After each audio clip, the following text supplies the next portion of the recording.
¿Qué tal, amigos? Muy buenas tardes tengan todos ustedes.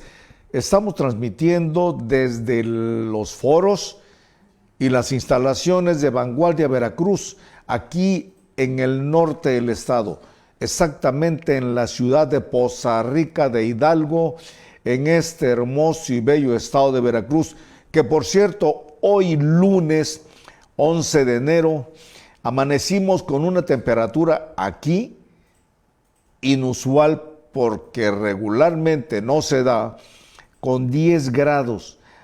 Para todos los que vivimos en esta ciudad expetrolera del norte de Veracruz, déjenme decirles que no estamos acostumbrados a sentir esas bajas temperaturas. Pero así amanecimos el día de hoy, todos abrigados, y estuvo lloviznando. La llovizna muy ligera, pero con el frío muy sabroso que se sentía aquí en esta ciudad. Bueno, entrando en materia, déjenme recordarles a ustedes que los programas o este programa de Entre Palabras con García Urbina no es un noticiero, es un programa de comentarios de noticias, un programa donde me atrevo a dar mi opinión muy personal de todas las notas que aparecen publicadas en los grandes periódicos internacionales y nacionales, y por supuesto lo que se publica en la edición impresa de Vanguardia Veracruz. Pero no es un programa de noticias, es un programa de comentarios, críticas, precisiones a las notas más importantes. Y una de las notas más importantes es que por segunda ocasión en menos de 2 años, la señora Nancy Pelosi, que es la presidenta del Congreso de Representantes en los Estados Unidos de Norteamérica, pues van a promover en esta semana que se inició ayer domingo, se tomó la determinación de resolver por segunda ocasión, someter a juicio al señor Donald Trump, luego de que es acusado de haber incitado a través de sus redes sociales al asalto que se llevó en la semana pasada en el Capitolio, en donde hubieron 5 personas que perdieron la vida, entre ellas 4 personas que ingresaron al Capitolio y un policía de seguridad dentro de ese recinto. El miércoles pasado, como ustedes recordarán, una turba que por primera vez en toda la historia de los Estados Unidos en Norteamérica se atrevió a saltarse las vallas, se atrevió a amotinarse en contra de todo el sistema de seguridad que existe en el Capitolio para impedir la calificación de que el señor Joe Biden había triunfado y sería declarado oficialmente el nuevo presidente de los Estados Unidos de Norteamérica. Entonces, debido a ese amotinamiento, a lo cual incitó a la violencia, es un delito. Y ayer domingo, la Cámara de Representantes determinó promover el juicio político con todas las acciones resultantes en contra del señor Donald Trump, presidente saliente. Me parece de manera increíble que el próximo día 20 de enero es la toma de posesión del señor Joe Biden, y sin embargo Donald Trump esté anunciando que él no se va a presentar a la entrega-recepción del mandato al presidente electo de los Estados Unidos de Norteamérica. No entiendo, no alcanzo, no logro entender cómo una persona como Donald Trump, desde el inicio de su mandato como presidente de los Estados Unidos de Norteamérica, lo único que ha venido sembrando es el caos, el terror. Todas sus acciones han sido terroríficas. Todas sus acciones han sido beligerantes. Es bélico. Desde el inicio de su gestión, y lo cual dicen que lo llevó a ganarle la presidencia de Estados Unidos en Norteamérica, fue con la promesa de que construiría un nuevo muro entre los Estados Unidos de Norteamérica y los Estados Unidos mexicanos. Ese fue su lema de campaña para que desde el Golfo de México al Océano Pacífico, de frontera a frontera, se construyera un gran muro para impedir la migración a su país. Pero este muro ni siquiera llegó a terminarlo en una tercera parte. Desde el inicio de su gestión han sido agresiones, ha implementado actos bélicos contra todos los países del mundo. Por cierto, también en Irán ya le giró un juez iraní, le giró orden de aprehensión por el asesinato vil y artero de un general iraní. Recordarán ustedes que en meses pasados lo comentamos, cómo con un misil lanzado por un dron, un avión no tripulado, impactó a la caravana donde viajaba este general y hizo volar a todos los que iban en esa caravana, donde falleció este venerado general. Pues un juez allá en Medio Oriente ya lanzó la orden de aprehensión directamente en contra de Donald Trump. No estamos hablando de en contra del presidente de Estados Unidos de Norteamérica, no, en contra de Donald Trump. Entonces, cuando deje la presidencia de la República y cuando se le ocurra pisar algún país del Medio Oriente, podrá ser detenido y procesado por primera vez en la historia del mundo un expresidente de los Estados Unidos de Norteamérica. Pero el caso es que a unos cuantos días de que el señor Trump deje la presidencia de los Estados Unidos de Norteamérica, volvió a dar marcha atrás a todo lo que habían construido el gobierno demócrata del señor Barack Obama, donde el actual presidente electo, Joe Biden, era el vicepresidente. Y entre los dos lograron hacer grandes convenios con el mundo, incluyendo a Cuba. Y en ese país caribeño le levantaron muchas sanciones económicas, intentando restablecer las relaciones diplomáticas entre Cuba y Norteamérica. Pues eso, el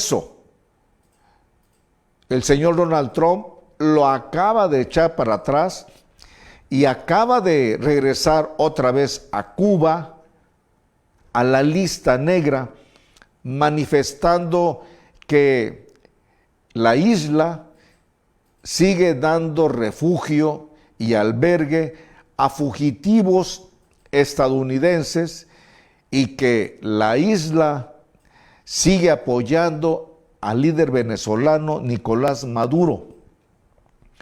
Todas estas declaraciones las dijo el actual secretario de Estado Mike Pompeo, quien manifestó que por indicaciones precisas del presidente Donald Trump se anulaban todas las consideraciones para la isla y por promover el terrorismo.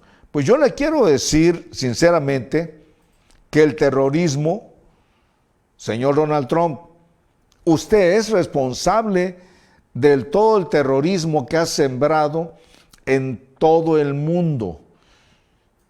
¿Cómo es posible que ahora diga usted que Cuba, con la pobreza que tiene la isla, gracias a los embargos, gracias a las prohibiciones que le impusieron a Cuba desde 1965, gracias a esas prohibiciones, Cuba está en una pobreza tremenda? Y se le acusa otra vez de terrorismo, de promover el terrorismo. Y por esa razón pasará de nueva cuenta a la lista negra. Pero también en los últimos días, estos últimos días, nada más le quedan 9 días, 9 fatídicos días para la presidencia de Donald Trump. 9 días se pasan rápido. Pues ahora también, como todas sus redes sociales, a raíz del ataque al Capitolio, en todas sus redes sociales fue bloqueado. Le bloquearon su cuenta de Twitter, le bloquearon su cuenta de Facebook, o sea, todas sus redes sociales le fueron bloqueadas. Pues lo que está preparando ahorita Donald Trump en estos últimos 9 días de su gobierno es meter nuevas reglamentaciones y tratar de ponerle mordaza a todas las reglas sociales. Una persona que se decía el hombre vikingo, atacó el Capitolio, anunció en sus redes sociales: venimos porque Trump nos llamó. Y en Twitter anunció que suspendía de manera permanente de la cuenta de Donald Trump debido al riesgo de una mayor incitación a la violencia. Donald Trump y su equipo responderán a la prohibición de Twitter durante su última semana en el cargo, apoyándose en la lucha contra lo que él llama censura de los republicanos por parte de las grandes empresas de tecnología. El presidente Trump ha exigido durante mucho tiempo que el Congreso revoque la sección 230. Es una exención de responsabilidad de la cual dependen las empresas de redes sociales para permitir un discurso relativamente sin restricciones en todas sus plataformas. Es muy probable que se amplifique ese llamado, aunque se espera que la toma de posesión del señor Biden el día 20 de enero y la toma del Senado por los demócratas eliminen las perspectivas de cualquier cambio en la ley por ahora, lo cual vendría a echar abajo todas las órdenes ejecutivas que ha girado Donald Trump relacionadas con las grandes empresas tecnológicas. Pero lo que no está aún claro es cómo van a actuar con todas las órdenes ejecutivas que el señor Donald Trump ha iniciado. Esto es lo que no está claro todavía, cómo van a actuar, porque el Senado norteamericano está dominado precisamente por los demócratas, el Poder Ejecutivo, la Presidencia de la República, también por los demócratas. Va a ser muy, pero muy peleado, y sobre todo ver cómo van a resolver esa situación. Esperemos a ver cómo van a actuar para resolver todo lo que hoy en día se está dando a conocer en las restricciones que ordenó el señor Donald Trump. Teniendo así, vamos a esperar lo que decida el Senado y vamos a esperar también lo que realmente se logre avanzar en el Congreso Federal de los Estados Unidos de Norteamérica. Bueno, pasando a otros temas en nuestro país. El día de hoy, lunes, se publicó la reforma en el Diario Oficial de la Federación sobre el trabajo a distancia, el teletrabajo, lo que en inglés se le está llamando home office. Hoy día lunes 11 de enero de este año 2021, se publicó en el Diario Oficial de la Federación esta reforma a la Ley Federal de Trabajo.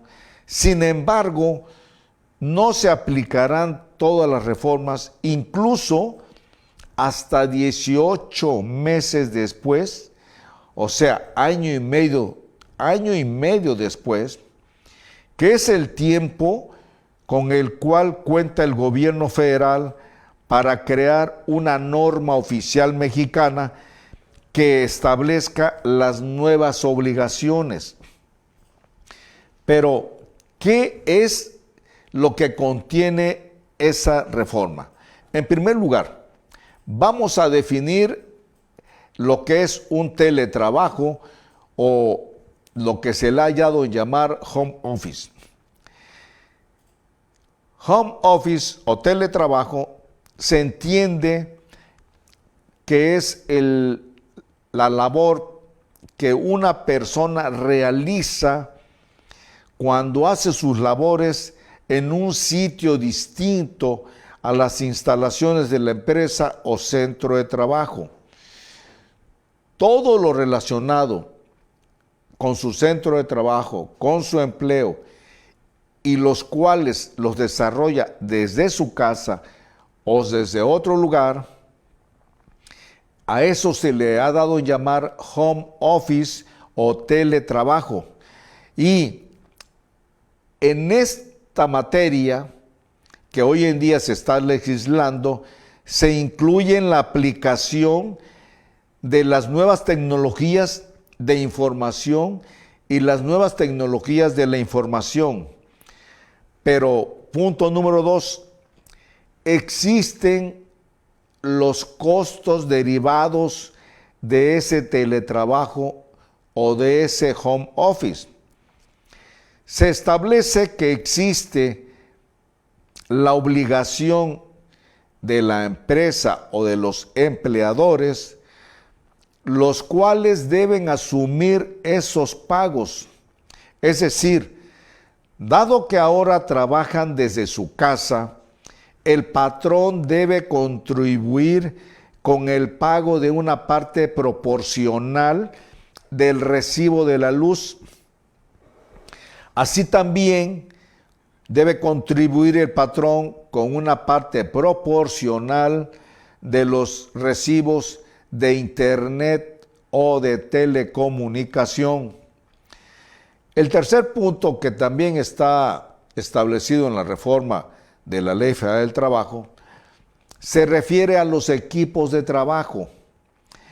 La reforma señala que las empresas tienen la absoluta responsabilidad de instalar y dar mantenimiento a los equipos que entreguen a sus empleados para poder trabajar desde la casa.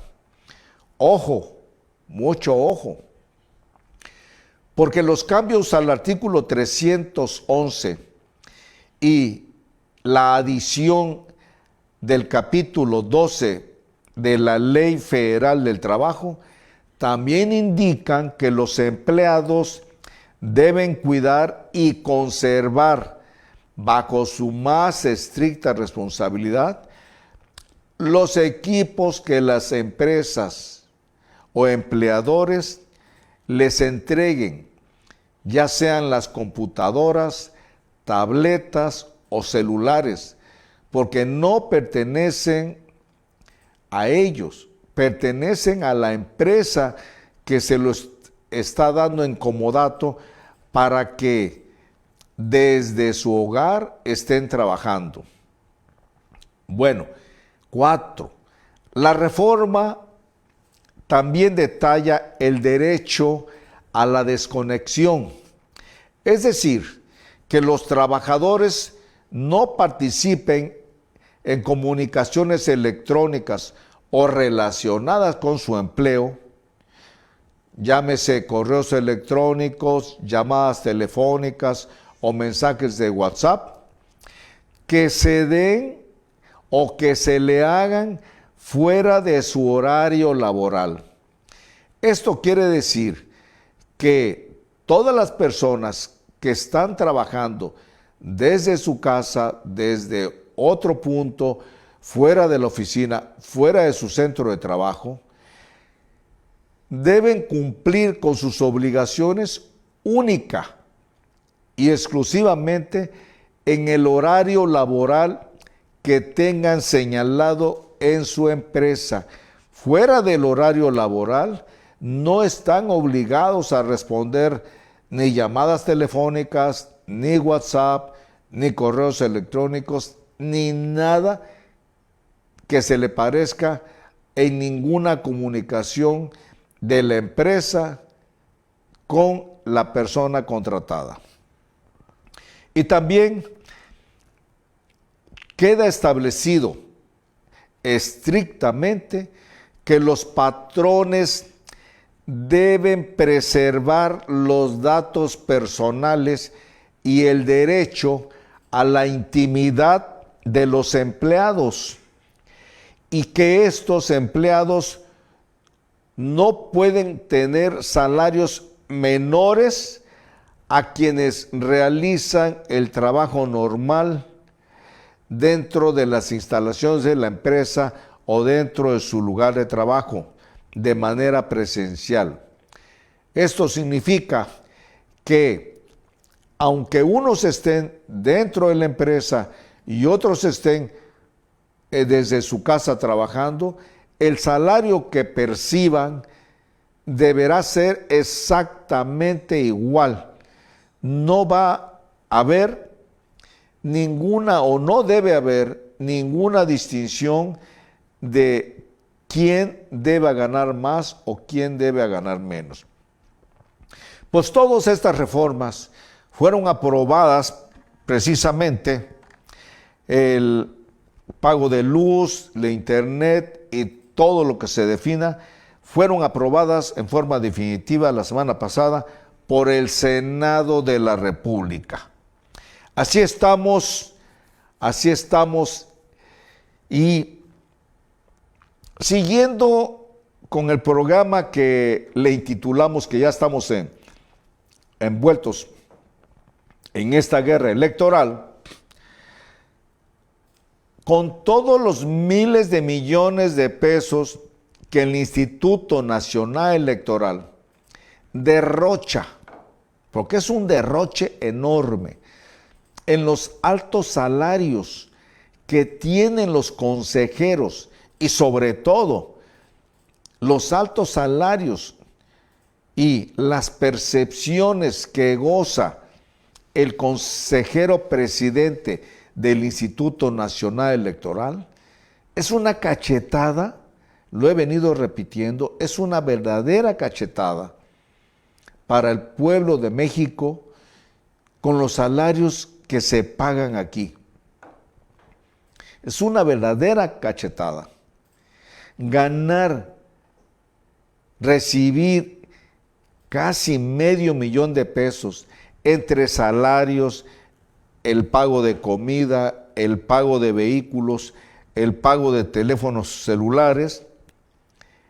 Es enorme la diferencia de recibir al mes casi $500,000 de pesos comparado con el salario mínimo que gana un trabajador que a partir de este año en la zona centro del país es de 141 pesos con 70 centavos.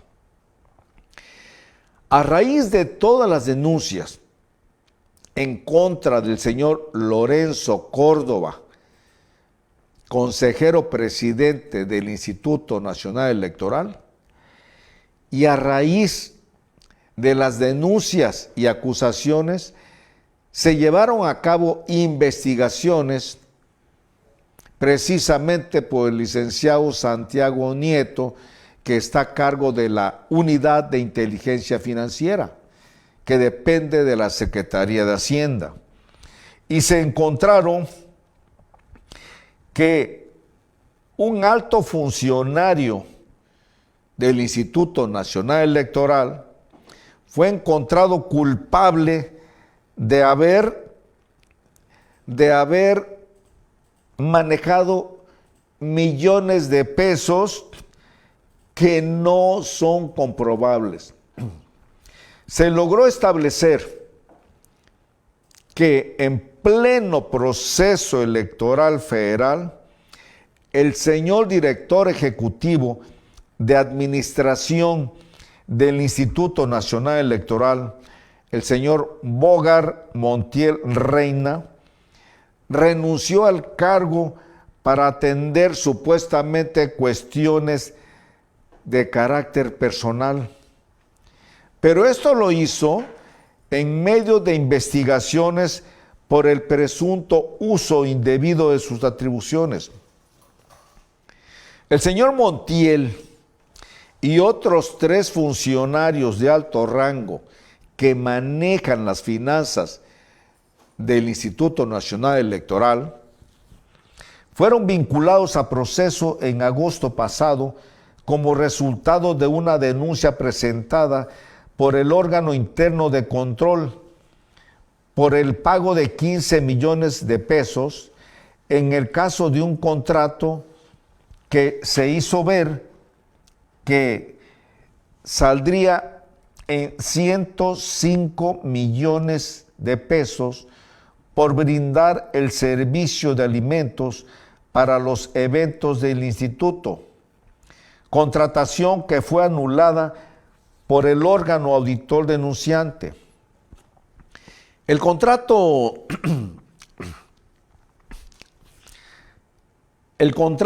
que estamos comentando, las 3 personas que estaban al frente de la Dirección de Administración de los Recursos Públicos en el Instituto Nacional Electoral, es un contrato que firmaron donde supuestamente pagarían 105 millones de pesos por servicio de alimentos. 105 millones de pesos. Y sin embargo, en la auditoría practicada, se descubrió que únicamente pagaron 15 millones de pesos. Entonces hay un desvío para bolsillos, no sabemos a cuáles bolsillos fueron a parar o a cuáles cuentas bancarias fueron a dar, pero hay un desvío de 90 millones de pesos. Y eso nada más fue en un solo contrato. Imagínense ustedes que el Instituto Nacional Electoral maneja más de 7,000 millones de pesos. Más de 7,000 millones de pesos. Encontrarle que desviaron la bicoca de 90 millones de pesos con los miles de millones de pesos que manejan, pues no es absolutamente nada 90 millones contra los miles de millones de pesos que manejan. Pero por eso mucha gente está exigiendo la salida del fraudulento, que así le han dado en llamar, fraudulento consejero presidente del INE, el señor Lorenzo Córdoba. Desde el inicio de este proceso electoral federal, ha venido mandándole iniciativas para callar al señor presidente Andrés Manuel López Obrador. Y me he venido preguntando, ¿por qué no hizo lo mismo cuando el señor Enrique Peña Nieto desviaba a través de la empresa Odebrecht los sobornos millonarios que el señor precisamente Luis Videgaray está siendo acusado de que recibió esos fondos de la empresa Odebrecht para destinarlos a la campaña política del Estado de México? Mi pregunta es, y volveré a hacerla tantas y cuantas veces sean necesarias, ¿por qué el señor Lorenzo Córdoba, consejero presidente del Instituto Nacional Electoral, por qué se quedó callado? ¿Por qué el consejero Ciro Murayama, cuando detectaron que habían desvíos de cantidades multimillonarias a las campañas del Estado de México, a las campañas de Chihuahua, a las campañas de Coahuila, por qué se quedaron callados? ¿Por qué no dijeron nada? Calladitos, claro está. Se sienten los señores consejeros del INE, lo he venido repitiendo, se sienten diputados, se sienten senadores, están invadiendo la función legislativa y quieren, desde el Pleno del Instituto Nacional Electoral, crear leyes, promulgar leyes, los cuales no es su función. Están invadiendo la función jurisdiccional, la función legislativa de lo que es el Congreso Federal. Solamente los señores diputados pueden crear, reformar, extinguir, modificar las leyes de nuestro país. El Congreso Federal es el que tiene esas atribuciones. No un instituto, no un órgano independiente como lo es el Instituto Nacional Electoral. Pues a pesar de que existen ya las denuncias presentadas en contra de Luis Videgaray, en contra del señor José Antonio Meade y de otros personajes de la política mexicana, ellos se han quedado callados.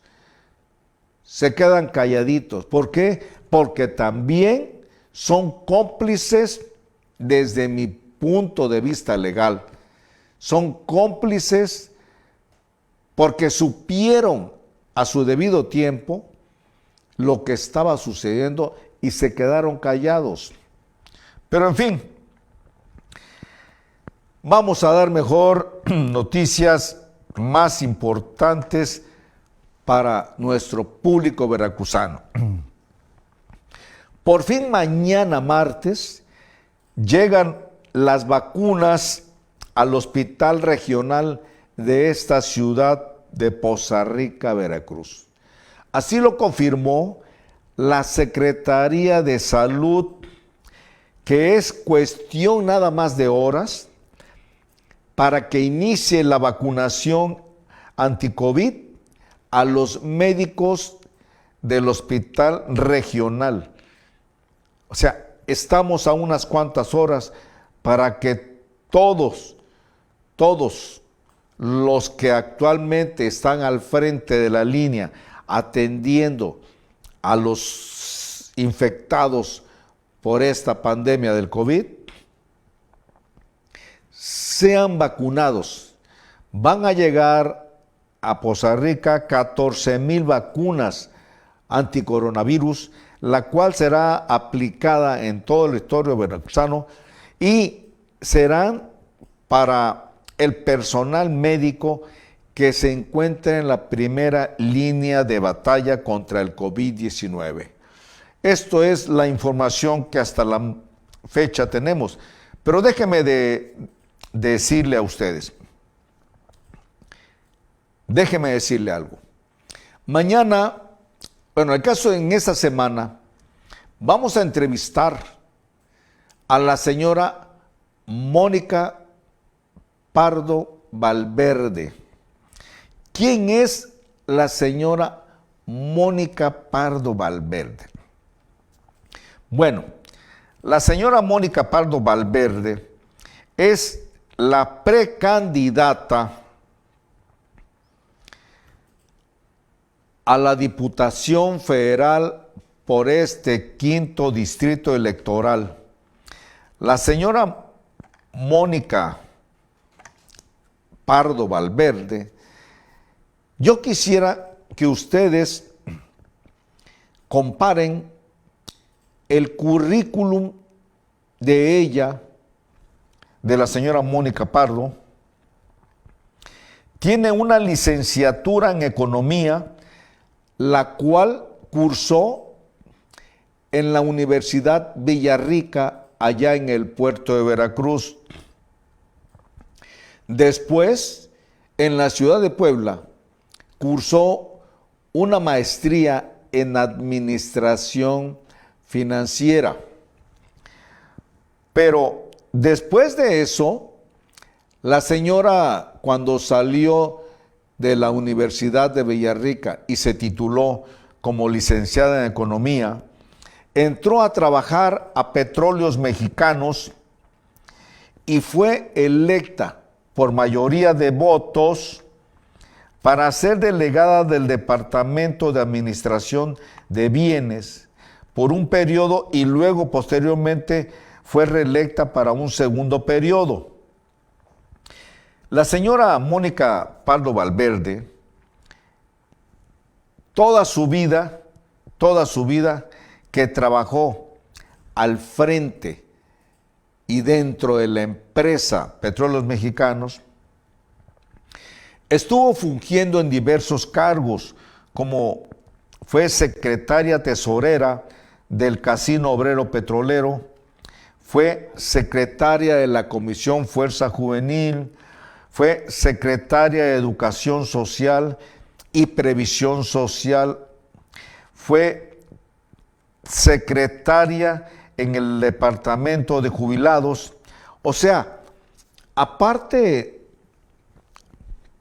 no solamente de sus estudios, yo quisiera pedirle a todas aquellas personas que nos ven, que nos siguen a través de Vanguardia Veracruz, todas las personas que viven en el municipio de Poza Rica, de Tihuatlán, de Coatzintla, que comparen el currículum, la formación de esta señora Mónica Pardo Valverde, con el currículum, yo le llamaría ridículum, de los actuales diputados federales. Yo quisiera pedirles de favor, fíjense bien que no estoy hablando de partido, estoy hablando de personas. Y a lo largo de todo un año he venido repitiendo y he venido pidiendo que a la hora de votar no nos dejemos engañar por los colores de un partido. Debemos analizar el perfil y el currículum que presenta un candidato. En este caso, el perfil de la señora Mónica Pardo Valverde, mi admiración para ella. Y les pido a ustedes que lo comparen con los perfiles o con los ridículums de los actuales diputados federales. Esa señora es precandidata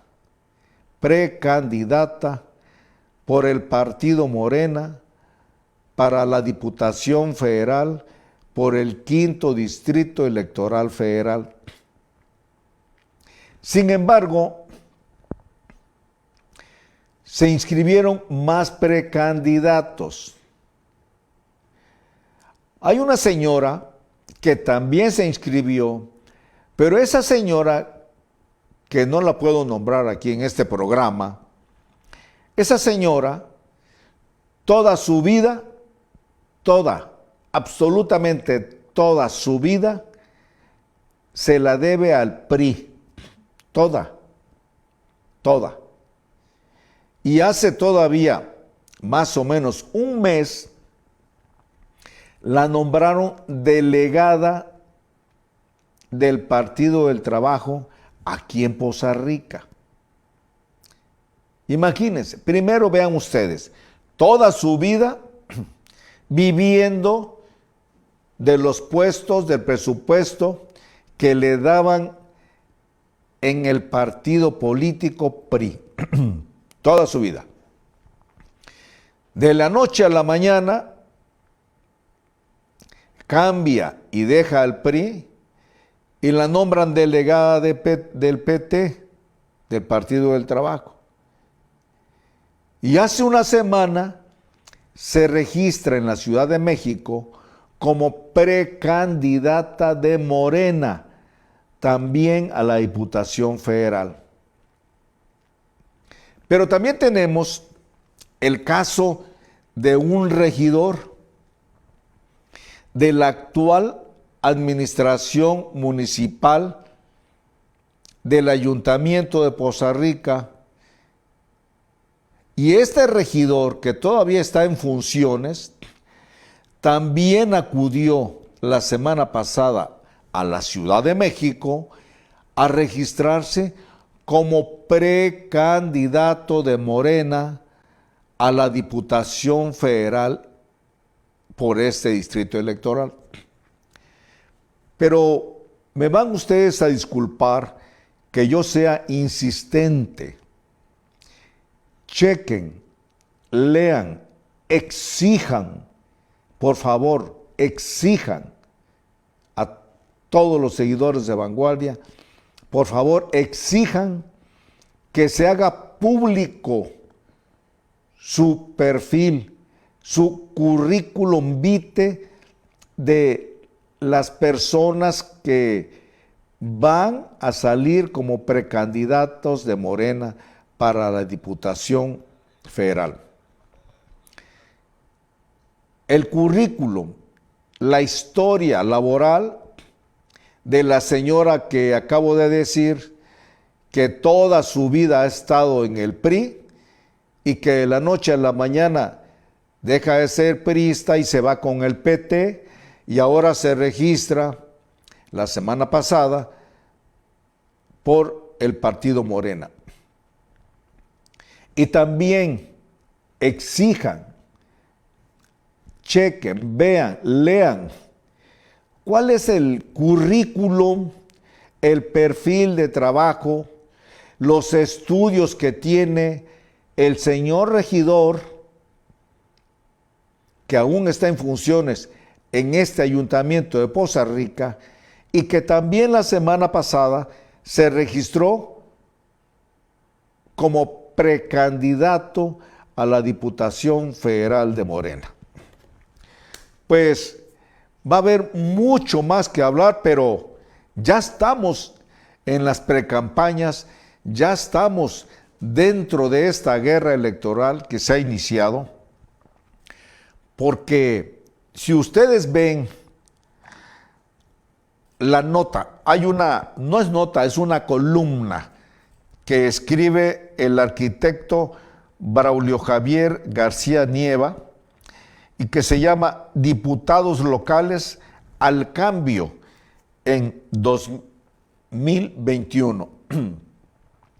Y si leen ustedes esta columna semanal del arquitecto Braulio Javier García Nieva, se darán ustedes cuenta lo que hemos venido comentando de la importancia que existe a la hora de emitir nuestro voto.